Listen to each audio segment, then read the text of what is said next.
gusto ko na kung matuklasan yung tungkol sa pagkatao ko. Gusto ko na rin makilala yung mga magulang ko. Basta ipangako mo na susunod ka sa akin, magtitiwala ka lang. Kung ano man yung nangyari sa inyo ni Bianca dun sa woods, kakalimutan ko na. Talaga? Tapos na yun. I'm sorry if I made you feel na gusto ko na kayo mawala dito.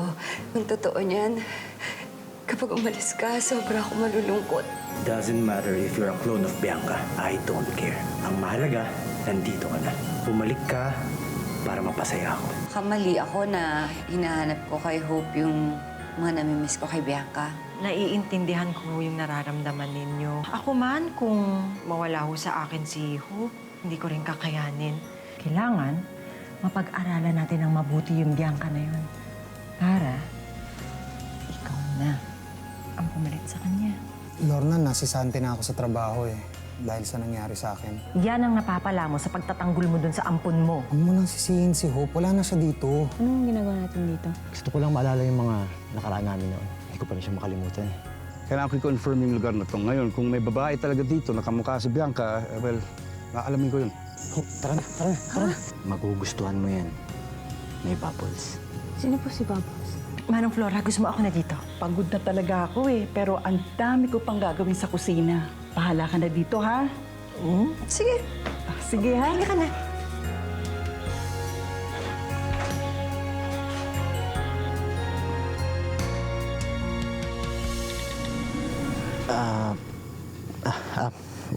Wala yung best friend ko, si Bubbles, naalala ko lang. She used to love that scent. Eh, nasaan na po yung best friend niyo? Bakit ba si Bubbles yung pinag-uusapan natin? Ang mabuti pa, try mo na yan. Mabango yan. Sa ano na lang po, sa bahay na lang pag nakauwi na po tayo. Hindi yan. Subukan mo, mabango yan. Sige. Ay!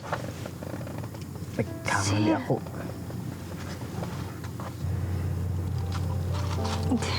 Sir, hindi niyo naman po kasi kailangan gawin to eh.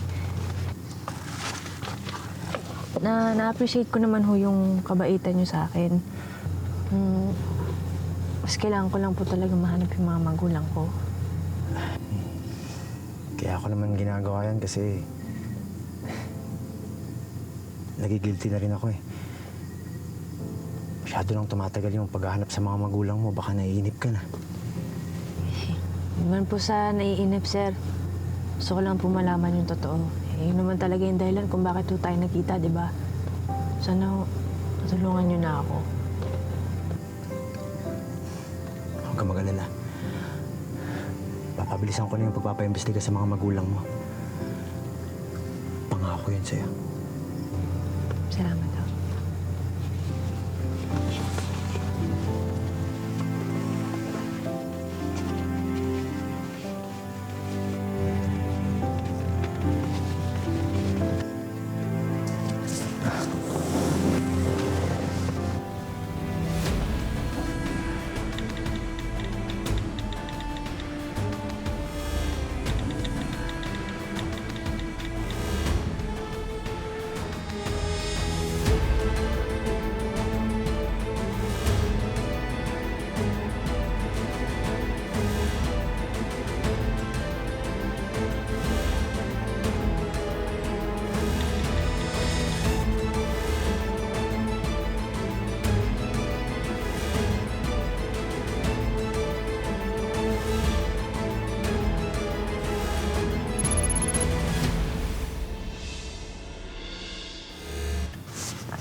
Sige, sir. Ako na lang po.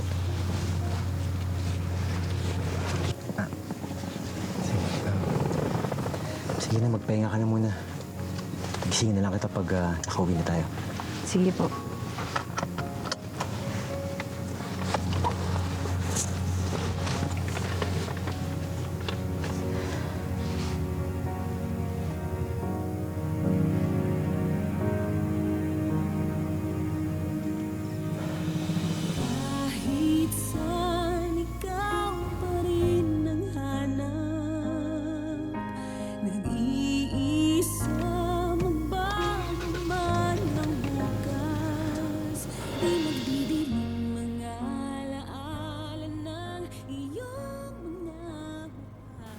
Don't be sad na, Aika. At least friends na kayo ulit ni Ralph, di ba? But I'm still confused. Sa totoo lang, Penny, I'd like to be proven wrong. Sana nga mali ako. Sana nga wala talagang kabit si Daddy. Pero kung totoo nga, bakit? I mean, bakit siya papatol sa isang cheap na kabit na yun? Dahil ba mas maganda siya kay Mama? Ganun ba?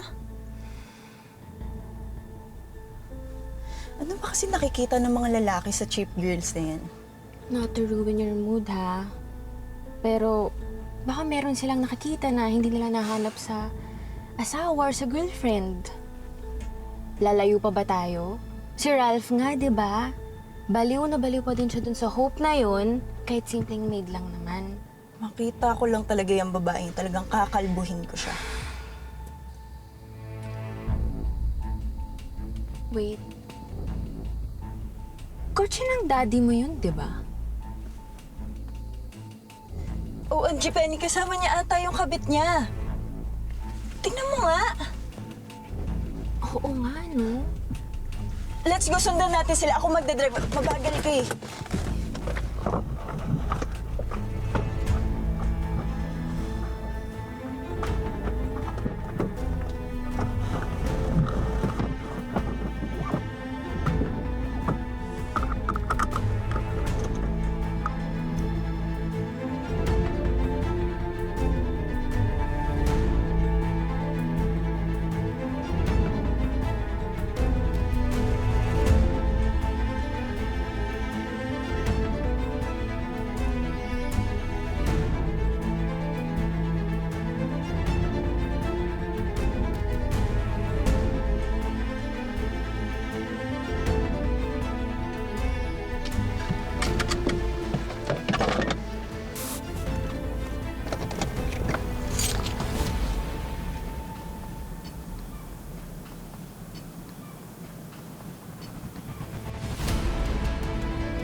Ay, nag-relay yun na. Oo, nakikita ko.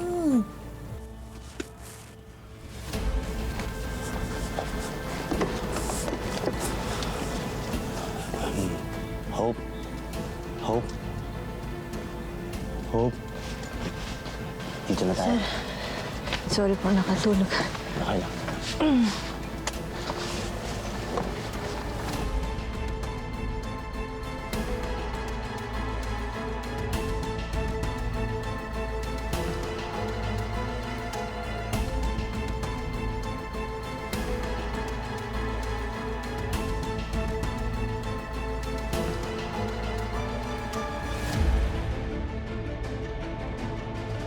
What the? Si Hope? Si Hope ang kabit ng daddy ko?